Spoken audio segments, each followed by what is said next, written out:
Hello दोस्तों, मैं हूं अमरदीप सिंह। आप सभी का स्वागत करता हूं अपने यूट्यूब चैनल सीजीपीएससी नॉलेज में। दोस्तों, जो हमारी आजीविका की क्लास चल रही थी उसमें हम कृषि से संबंधित योजनाओं को देख रहे थे। पिछली क्लास में हमने नरवा, गरवा, घुरवा और बाड़ी योजना को कंप्लीट कर लिया था।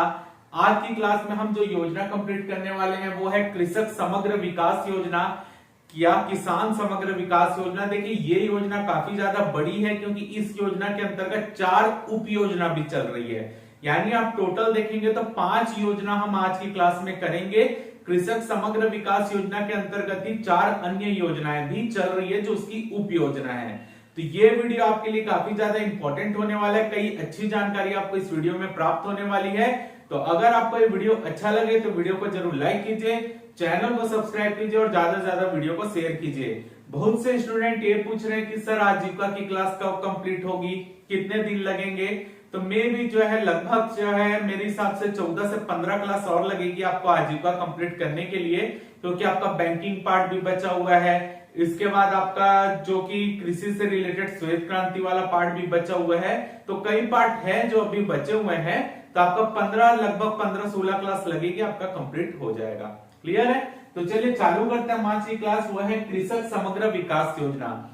तो कृषक समग्र विकास योजना का प्रारंभ 26 मई 2007 को हुआ है। याद रखिएगा, कृषक समग्र विकास योजना का प्रारंभ 26 मई 2007 को, और इसके बाद समय समय पर इसमें संशोधन होते रहे हैं। क्लियर है? अगला देखते हैं कि कृषक समग्र विकास योजना का उद्देश्य क्या है। तो पहला उद्देश्य है धान्य, दलहन, तिलहन व नकदी फसलों के उच्च गुणवत्ता युक्त प्रमाणित बीजों को उचित मूल्य पर उपलब्ध कराना। देखिए, हमारे यहाँ जो कृषि होती, किसानों के पास जो होते हैं ना, अच्छी गुणवत्ता वाले बीज की कमी होती है। ठीक है, जिसके कारण फसलों का उत्पादन जो होता है वो कम होता है, और जो फसल जो उत्पादित भी होती है वो उच्च गुणवत्ता वाले बीज ना होने के कारण क्या होता है, अगर उनको हमको बाहर देशों में बेचना हो तो उसके लिए क्या होता है कि वो बीज की आप बोल लीजिए बीज की वैरायटी जो है वो उतनी उत्तम नहीं होती, जिसके कारण फसलों की डिमांड कम हो जाती है। इसलिए गवर्नमेंट क्या कर रही है, धान्य, दलहन, तिलहन व नकदी फसलों के उच्च गुणवत्ता युक्त प्रमाणित बीजों को उचित मूल्य पर उपलब्ध करा रही है। यानी अब वो जो है नॉर्मल जो कम गुणवत्ता वाले बीज नहीं ले, बल्कि गवर्नमेंट से उच्च गुणवत्ता वाले बीज खरीदे और उससे अपने फसलों को उत्पादन करे, जिससे फसल उत्पादन भी बढ़ेगा और फसलों की डिमांड भी बढ़ेगी। सेकंड, साधनहीन किसानों को अदला बदली के आधार पर प्रमाणित बीज उपलब्ध कराना। साधनहीन किसान यानी जिनके पास कम पैसे हैं, लघु है, सीमांत किसान है, उनको क्या करेगी गवर्नमेंट, उनके पास क्योंकि आप बोल लीजिए कम गुणवत्ता वाला बीज होता है या निम्न गुणवत्ता वाला बीज होता है जिससे वो अपनी फसलों को उगाते हैं, गवर्नमेंट क्या करेगी, उनको बोलेगी आप कम गुणवत्ता वाला बीज हमको दे दीजिए और हमसे उच्च गुणवत्ता वाला बीज ले लीजिए। तो ये होता है बीजों की अदला बदली। ठीक है, तो साधनहीन किसानों को अदला बदली के आधार पर प्रमाणित बीज उपलब्ध कराया जाएगा। और यही योजना किस योजना के नाम से जानी जाती है, सूरज धारा योजना, जिसको हम आगे देखने वाले हैं। आपके पेपर में पीएससी 2016 या 17 का क्वेश्चन है, सूरज धारा योजना का संबंध किससे, बीजों के अदला बदली से है। ठीक है, इसमें किसान क्या करते हैं, गवर्नमेंट को कम गुणवत्ता वाला बीज देता है और उसके बदले गवर्नमेंट उन्हें उच्च गुणवत्ता वाला बीज दे देती है। अगला है कृषि हेतु इनपुट सब्सिडी प्रदान करना। जैसे आप देख रहे हैं किसानों को अतिरिक्त आय देते हैं ना, अभी जैसे आप देखिए राजीव गांधी किसान न्याय योजना के अंतर्गत किसानों को 9,000 रुपए प्रति एकड़ दिया जा रहा है। अगर वो धान के बदले कोई अन्य फसल लेते हैं, कोदो कुट की, ये सब, तो उनको 10,000 रुपए प्रति एकड़ के हिसाब से दिया जा रहा है। तो वो भी क्या है, इनपुट सब्सिडी है। ठीक है, यानी उनको गवर्नमेंट उनके लिए अतिरिक्त पैसा दे रही है उनकी आय को सृजित करने के लिए। ठीक है, तो यहाँ पर कृषि हेतु इनपुट सब्सिडी प्रदान करना भी इस योजना का एक उद्देश्य है। और अगला प्रशिक्षण के माध्यम से कृषकों को कृषि की नई तकनीक सिखाना। तो भाई अच्छे नई तकनीक आती कृषि की, तो जो किसान पुरानी तकनीक से काम कर रहा है उसको प्रशिक्षण देंगे और नई तकनीक को सिखाएंगे। अगला पॉइंट है जैविक खाद के क्षेत्र में कृषकों को स्वावलंबी बनाना। यानी अब कृषक जो पहले रासायनिक उर्वरकों का प्रयोग कर रहे थे, अब वो जैविक खाद का प्रयोग करें और जैविक खाद का उत्पादन भी वो स्वयं करे। आप देख रहे हैं गोधन न्याय योजना, नरवा गरवा घुरवा बाड़ी योजना, उसमें क्या किया जा रहा है, गौठानों का निर्माण करके वहां पे पशुधन को रखा जा रहा है। पशुधन से जो उनके अपशिष्ट रहते हैं उससे उसका प्रयोग करके वो जैविक खाद का निर्माण कर रहे हैं। तो आज देखिए इसी योजना को और बड़े फॉर्म में फैला दिया गया है। चाहे आप नरवा गरवा घुरवा बाड़ी योजना देखिए, गोधन योजना, सब इसी योजना का एक प्रकार से एक्सटेंडेड फॉर्म है। अगला हम पॉइंट देखते हैं कृषक समग्र विकास योजना। तो कृषक समग्र विकास योजना के अंतर्गत कौन कौन सी उप योजना चल रही है, इन्हीं योजना के तो उद्देश्य यहाँ पर लिखे हुए हैं। तो कृषक समग्र विकास योजना किस किस योजना के मिलकर बनी है वो देख लेते हैं। पहला अक्ति बीज संवर्धन योजना, पहली योजना है कृषक समग्र विकास योजना के अंतर्गत जो पहली उप योजना है, या आप बोल सकते हैं कृषक समग्र विकास योजना के अंतर्गत जो पहली योजना है वो है अक्ति बीज संवर्धन योजना। सेकंड योजना है राम तिल उत्पादन प्रोत्साहन योजना, राम तिल उत्पादन प्रोत्साहन योजना। थर्ड है गन्ना विकास योजना, गन्ना विकास योजना।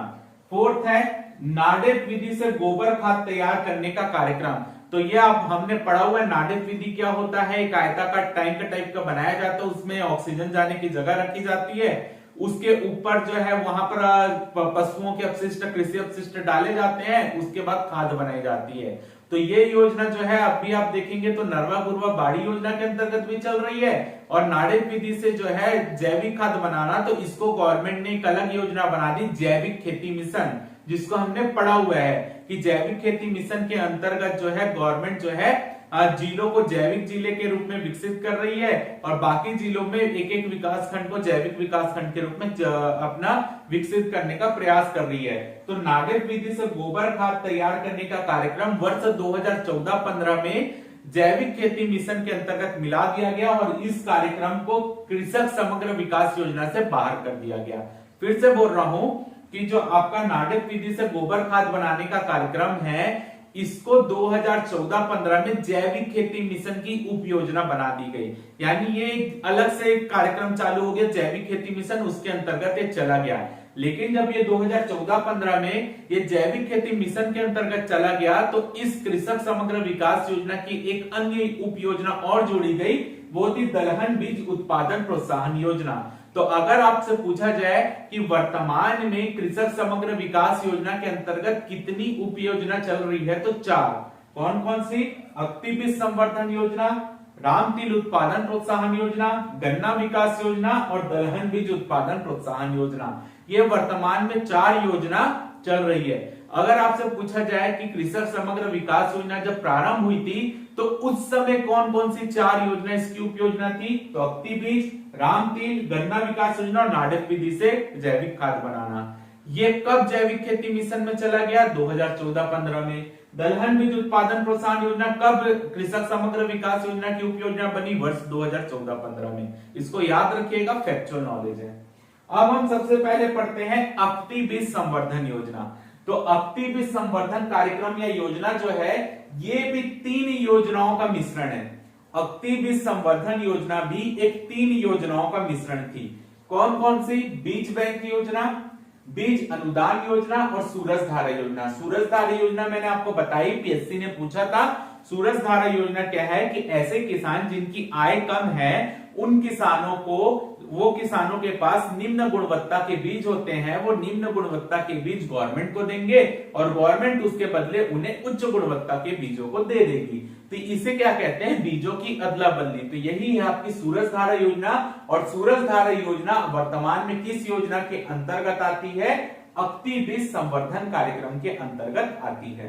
क्लियर है। अब है बीज अनुदान योजना, यानी गवर्नमेंट, अगर ये तो अदला बदली हो रही हो तो ठीक है, लेकिन अगर आपको बीज खरीदना है उच्च गुणवत्ता वाले बीज, तो गवर्नमेंट उसके लिए अनुदान भी देती है। हर फसलों के हिसाब से अनुदान अलग होता है। तो बीज अनुदान योजना के अंतर्गत उच्च गुणवत्ता वाले बीजों को किसान जब खरीदते हैं तो उन बीजों में गवर्नमेंट के माध्यम से कुछ सब्सिडी अनुदान दी जाती है, वो बीज अनुदान योजना है। और पहला है बीज बैंक योजना, जहां से जो किसान है जाकर बीज को खरीदेंगे। तो बीज जिस जहां स्थान पे रखा जाता है उसको बीज बैंक बोला जाता है, और बीज बैंक से ही गवर्नमेंट, जो किसान है वो जाकर उन बीजों को खरीदेंगे। तो ये 3 योजना को मिलाकर अक्ति बीज संवर्धन कार्यक्रम चल रहा है। क्षेत्र देखते हैं संपूर्ण छत्तीसगढ़, पूरे छत्तीसगढ़ में अब बीज संवर्धन कार्यक्रम चल रहा है। योजना के घटक, इस योजना में क्या क्या किया जा रहा है। बीज उत्पादन पर अनुदान दिया जा रहा है, जैसे कि मैंने बताया बीज उत्पादन योजना के अंतर्गत यहाँ पर जो है तो ये इसके ही भाग हो गई। तो अब बीज संवर्धन कार्यक्रम में क्या हुआ, बीज अनुदान दे रहे हैं। सेकंड, प्रमाणित बीज वितरण पर अनुदान, जो प्रमाणित बीज आपको मिलेगा उसमें अनुदान दिया जा रहा है। ठीक है, पहला है बीज उत्पादन पर, यानी जो किसान बीज उत्पादित करते हैं उस पर उनको उगाने का भी, वहां पर बीज को बनाने का भी अनुदान मिल रहा है। साथ ही साथ अगर किसानों के पास लो कैटेगरी का बीज है तो उसको जो है आप बोल लीजिए उनको नए वैरायटी के बीज या उत्तम क्वालिटी के बीज खरीदने के लिए भी गवर्नमेंट जो है अनुदान दे रही है। अगला है बीज अदला बदली, तो वो सूरजधारा योजना का ही है। तो ये 3 चीज है जो इस योजना के कार्यक्रम के अंतर्गत आते हैं। अगला देखते हैं राम तिल उत्पादन प्रोत्साहन योजना। राम तिल उत्पादन प्रोत्साहन योजना के उद्देश्य क्या है। पहला, राम तिल की कम उत्पादकता वाली किस्मों को नवीन उन्नत किस्मों से प्रतिस्थापित करना, यानी जो भी किसान भाई अभी तक राम तिल का उत्पादन कर रहे थे उनके पास कम क्वालिटी के बीज थे, निम्न क्वालिटी के बीज थे, तो उन निम्न क्वालिटी बीज के बदले उन्हें उन्नत बीज देना, जिसके कारण उनकी जो फसल राम तिल की होती थी वो अच्छी क्वालिटी की हो पाए। ठीक है, तो राम तिल की कम उत्पादकता वाली किस्मों को नवीन उन्नत किस्मों से प्रतिस्थापित करना। अगला है कम लाभकारी फसलों को राम तिल से प्रतिस्थापित करना, यानी ऐसी फसल का उत्पादन जो किसान कर रहे हैं उनमें लाभ कम हो रहा है तो उसकी जगह वो क्या करेंगे, अब राम तिल की फसल लगाएं, उसमें ज्यादा लाभ होगा। ठीक है, तो राम तिल की डिमांड ज्यादा होती है तो राम तिल से उसको लाभ ज्यादा होगा। तो गवर्नमेंट किसानों को यही बोल रही है अगर आपकी फसल का उसमें कमाई कम हो रही है तो आप राम तिल का उत्पादन करें। अगला है कृषकों को राम तिल की विभिन्न तकनीकों से अवगत कराना। राम तिल का अगर कोई किसान राम तिल को उगाया नहीं है, अब उनको नया राम तिल उगाना है तो उनको क्या प्रशिक्षण देना पड़ेगा, तो नई नई तकनीक जो उगाने की आती है वो इनको सिखाई जाएगी। क्लियर है, तो यही है राम तिल उत्पादन प्रोत्साहन योजना। अगला देखते हैं गन्ना विकास योजना। अब गन्ना विकास योजना क्या है, गन्ना फसल के क्षेत्र उत्पादन में वृद्धि के लिए, यानी ये योजना का उद्देश्य क्या है, गन्ना के जो क्षेत्र है, जितने क्षेत्र में गन्ना का उत्पादन किया जा रहा है उसको बढ़ाया जाए ताकि गन्ने के उत्पादन भी बढ़े। तो गन्ना फसल के क्षेत्र उत्पादन में वृद्धि करने के लिए गन्ना विकास योजना प्रारंभ की गई है। इसमें जो गवर्नमेंट क्या करती है, गन्ने के बीज जो उत्तम क्वालिटी के होते हैं, गन्ने के बीज को खरीदने के लिए गवर्नमेंट अनुदान देती है। अगला बीजोपचार दवाई में अनुदान। अब गन्ना के बीज तो उगा दिए, अब उसमें कीड़े भी लगते हैं तो कीड़ों से जो नुकसान होता है वो ना हो, इसी के लिए कीटोपचार के लिए दवाइयां भी दी जाती है अनुदान में किसानों को। तो जो गन्ने में कीट लगते हैं, कीड़े लगते हैं, उनको मारने के लिए या वो कीड़े ना लगे उसके लिए जो दवाइयां आती है उसके लिए भी गवर्नमेंट इनको अनुदान देती है। एक क्वेश्चन मैं आपको और बताना चाहूंगा जो इस साल के पीएससी में आया था। देखिए, जो हम ये पढ़ते हैं हमेशा कि न्यूनतम समर्थन मूल्य, ठीक है, तो न्यूनतम समर्थन मूल्य खरीफ फसल के लिए भी होता है, रबी फसल के लिए भी होता है, लेकिन आपसे पेपर में जितने भी हम फसल पढ़ते हैं उसका न्यूनतम समर्थन मूल्य जारी होता है। लेकिन पेपर में पूछा जाता है अगर कि आपका ऐसा कौन सा फसल है जिसके लिए गवर्नमेंट उचित एवं लाभकारी मूल्य जारी करती है, तो वो है गन्ना।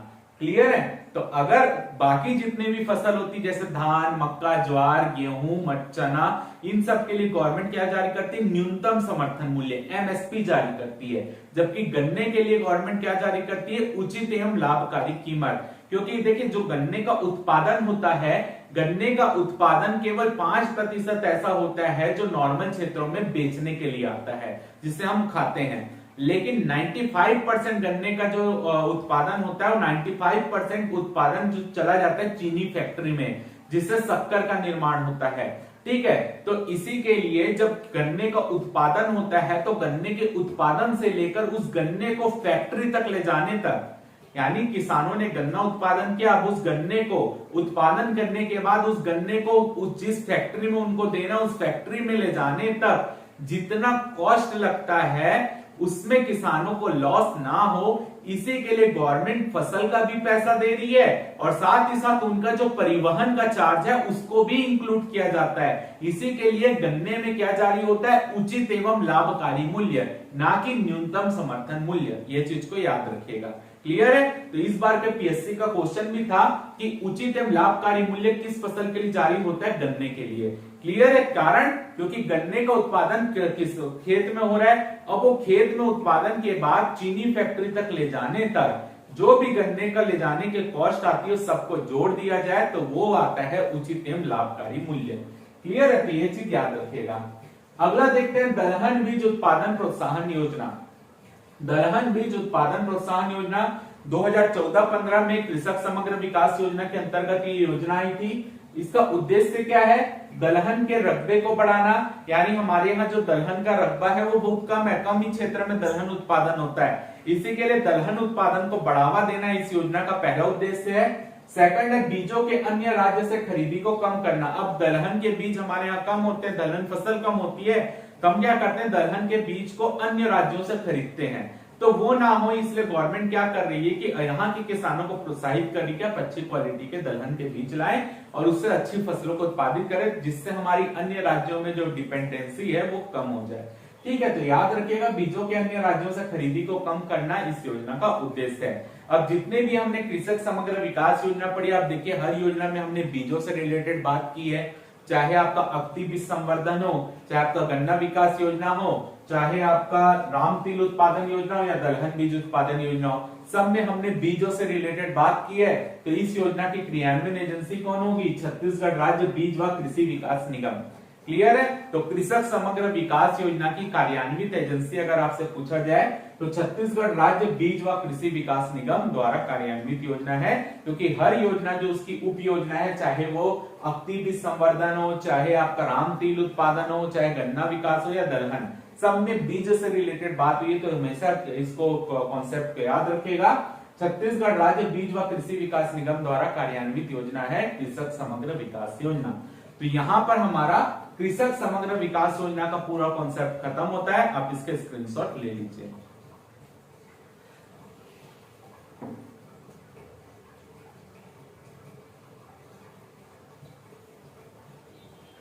तो उम्मीद करता हूं कि आपको आज की क्लास अच्छी लगी होगी। अगर आपको वीडियो अच्छा लगा हो, कुछ भी इंफॉर्मेशन अच्छी लगी हो, तो वीडियो को जरूर लाइक कीजिए, चैनल को सब्सक्राइब कीजिए, ज्यादा से ज्यादा वीडियो को शेयर कीजिए। फिलहाल के इस वीडियो में सिर्फ इतना ही। जय भारत, जय छत्तीसगढ़।